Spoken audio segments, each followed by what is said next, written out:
বসা করতেন। আচ্ছা, মন্ত্রীদের পাশে তো সারাক্ষণ জুইদি, আমি এই প্রশ্নটা আপনাকে না করলে আমাকে দর্শকরা ক্ষমা করবেন না। এই প্রশ্নটা যদি আপনাকে আমি না করি স্টুডিওতে পেয়ে, তাহলে দর্শকরা ক্ষমা করবেন না। মন্ত্রীদের পাশে কারা ঘুরতো? অরূপ বিশ্বাসের পাশে তো প্রতি মুহূর্তে আমরা টলিগঞ্জের ভাইফোঁটার দিনও তো দেখেছি, বা অন্যান্য অনুষ্ঠানে। না না, আমি অরূপ বিশ্বাসের পাশে বলছি। অরূপ বিশ্বাসের পাশে টলিউড যারা স্টার, সেলিব্রিটিস, সিনে স্টার, স্টারলেটস, তাদেরকে তো প্রতি মুহূর্তে দেখা যেত। এবং স্বরূপ বিশ্বাসের তো মোটামুটি সেই কাজটাই ছিল যে এই টলিউড স্টারদেরকে 21শে জুলাইয়ের মঞ্চে লাইন আপ করে দাঁড় করানো, তাই নয় কি? তারা তো যেটা মমতা বন্দ্যোপাধ্যায় বলছে টলিউড টেলিউড। তুমি যেটা বলছো আমি তো বললাম যে যারা মন্ত্রীদের সঙ্গে ওঠা বসা করতেন তারা অনেক বেশি বলার সুযোগ পেয়েছেন, আমরা তো বলার সুযোগ পাইনি। আর দ্বিতীয় কথা হচ্ছে, তুমি টলিউড বলছো, টলিউডের সঙ্গে আমার কোনো সম্পর্ক নেই। না, আমি ওই প্রশ্নটা করছি না। কোনো প্রোগ্রামেও দেখোনি বোধহয়, লাস্ট 4-5 বছর আমাকে দেখোনি। আমি তোমায় বলি একটা ভীষণ ব্যক্তিগত কথা বলি, যেটা হচ্ছে যে আমার যেহেতু নিজের ভাই বোন নেই, আমার দাদা নেই, আমি দাদাকে ভাইফোঁটা দিতাম বিয়ের পর, এবং 2-3 বছর 4 বছর আমি ভাইফোঁটা দিতাম, এবং আমার কাজিন ব্রাদার্স যারা আছে তাদেরও দিতাম। এবং জিদ্দা যেহেতু সেই সময় আমাদের খুব ক্লোজ ছিলেন, Jeet Ganguly was just like our family. জিদ্দাও আমার থেকে ফোঁটা নিতেন, ঠিক আছে? এবার জিদ্দা দাদা দুজনেই ফোঁটা নিতেন, এবং কিন্তু সেটা ক্রমে ক্রমে আস্তে আস্তে সেই ফোঁটা নেওয়াটা বন্ধ হয়ে যায়। মানে 3-4 বছর 5 বছর পর সেটা বন্ধ হয়ে গেল, সেই ফোঁটা আর কেউ নিত না। আর ভাইফোঁটার দিন আমিও কোনো প্রোগ্রামে কোথাও যেতাম না, মানে আমাকে দেখতে পাওনি তুমি অ্যাটলিস্ট 4-5 বছর, লাস্ট 5-7 বছরই দেখতে পাওনি বলতে গেলে। আর সেকেন্ড অফ অল, চন্দ্রানী বৌদি যদি, মানে জিদ্দা যিনি ওয়াইফ, আমি নাম করেই বলছি, তুমি যদি দেখো জিদ্দাও কিন্তু লাস্ট 5-6 বছর টলিউডে কোথাও কোনো কাজ না। আমার প্রশ্নটা সেটা ছিল না দিদি, আমার প্রশ্নটা আপনারা তৃণমূল কংগ্রেসের, আপনি তো শুধুমাত্র একটা পরিবারের সদস্য নন, আপনি তার সঙ্গে সঙ্গে নির্বাচিত জনপ্রতিনিধিও, আপনি একজন কাউন্সিলর, আপনি একজন নেত্রী, পার্টির একটা সদস্য, জেনারেল সেক্রেটারি। আপনাদের বলার জায়গা ছিল না, কিন্তু 21শে জুলাইয়ের মঞ্চে আপনার স্বামী যাদের দায়িত্ব ছিল এই টলিউড টেলিউড, আমি আপনাকে বলি, আমি বলছি দায়িত্ব ছিল তাদের, ওদেরকে নিয়ে যাওয়ার। আমি সেটা বলছি না। মাই কোয়েশ্চেন ইজ, আমার প্রশ্ন হচ্ছে, এই যে টলিউড টেলিউড স্টারদেরকে সামনের সারিতে রাখা, মানে যখন মমতা বন্দ্যোপাধ্যায় হাঁটছেন তার পাশে এনারা সবাই হাঁটছেন আলোকিত করে, এটাতে দলের কি কোনো লাভ হয়েছে? এবং এই ধরনের মানুষদেরকে পরপর টিকিট দেওয়া, যেমন কোয়েল মল্লিককে রাজ্যসভায়, নুসরাত আর মিমিকে লোকসভার টিকিট দেওয়া, দেবকে লোকসভার টিকিট দেওয়া, এই যে পরপর রাজ চক্রবর্তী, কাঞ্চন মল্লিক, চিরঞ্জিত, এরা সবাই যে পেল। বুঝেছি তোমার কোয়েশ্চেন কি হলো। শোনো, আমি একটা কথা বলি, এই টলিউড স্টারদের পলিটিক্সে আসা, আমি বলছি না কোনো অন্যায়, কেউ তার ব্যক্তিগত জীবনে সে পলিটিক্স চুজ করতেই পারে অ্যাজ আ প্রফেশন, তাতে কোনো অন্যায় নেই।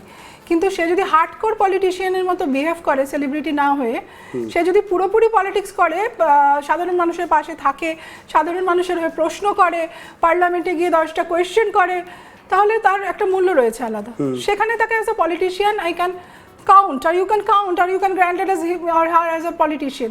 কিন্তু সে যদি অ্যাজ এ সেলিব্রিটি ওখানে মুখ দেখাবার জন্য যান এবং 2-1টা সেশন অ্যাটেন্ড করেন না, তারপরে তাকে খুঁজে পাওয়া যায় না, তাহলে আমার মনে হয় তাতে সাধারণ মানুষের, পাবলিকের কোনো উপকার হয় না, তাই তো? তাহলে রচনা বন্দ্যোপাধ্যায় জয়েন করা এবং জিতে আসা, সেটা আমি তো আবার বলছি, সবার ক্ষেত্রে আমি ব্যক্তিগত আক্রমণ কাউকে করব না, আমি ব্যক্তিগত আক্রমণে বিশ্বাস করি না। আমি বলছি অ্যাজ আ হোল, যদি তুমি ক্যারিয়ার তোমার রয়েছে, তুমি অ্যাজ আ ফিল্ম স্টার, তুমি চয়েস করছো politics, you can choice, you see your life, তোমার যা খুশি তুমি চয়েস করতে পারো, সেটা নিয়ে কোনো অসুবিধা নেই। কিন্তু যেই কাদাটা, কিন্তু তুমি যখন চয়েস করছো পলিটিক্স, তুমি তখন পাবলিক রিপ্রেজেন্টেটিভ, তুমি যখন ভোটে দাঁড়াচ্ছ, একদম, আমি তো সেটাই বলছি, পাবলিকের কথা বলার জন্য তোমাকে পার্লামেন্টে পাঠানো হয়েছে।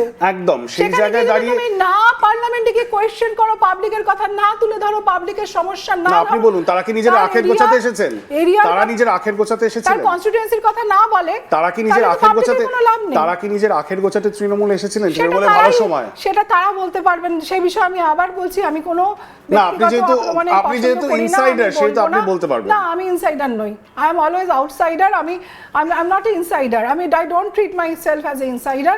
বাট কিন্তু আপনার কেমন লেগেছে এই ছবিটা? নিশ্চয়ই আপনি দেখেছেন, যখন ব্যারাকপুরের যখন কাউন্টিং শেষে রাজ চক্রবর্তী পরাজিত হয়ে যখন বেরিয়ে যাচ্ছিলেন, তখন সাধারণ মানুষ চোর চোর বলে কাদা ছুঁড়ে তার গায়ে লাগাচ্ছেন, সেই কাদাটা যখন রাজ চক্রবর্তীর গায়ে লাগছে, সেটা কি কখনো আপনাদের গায়েও মনে হয়নি লাগছে এটা দলের গায়ে কাদা লাগছে? তখন আপনাদের কষ্ট হয়নি যে আমার তো বলার যা আমি বলেই দিয়েছি ইন্দ্র, যে আমি যদি পাবলিকের রিপ্রেজেন্টেটিভ হই, আমাকে সেই দায়িত্ব নিতে হবে পাবলিকের কথা বলার জন্য, পাবলিকের সুযোগ অসুবিধার কথা বলার জন্য।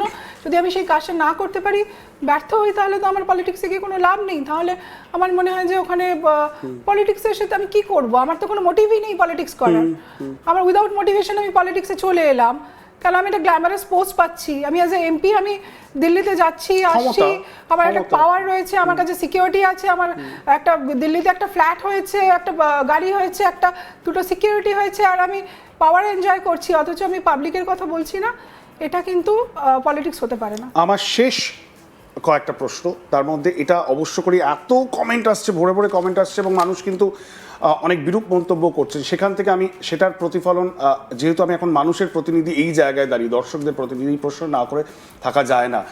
আবারও বলছি, যেহেতু আপনার সাথে এখনো পর্যন্ত নামটা যুক্ত রয়েছে, আপনি একটা খুব ক্ষমতাসীন পরিবারের সদস্য এতদিন পর্যন্ত ছিলেন, যদিও আপনি বারবার বলছেন আলাদা, বেশ কিছু বছর ধরে আপনি আলাদা, সেপারেটেড, আলাদা থাকছেন। এটা কোনো পাবলিক প্রজেক্ট তো নয় যে আমাকে টিভিতে এসে অ্যানাউন্স করতে হবে।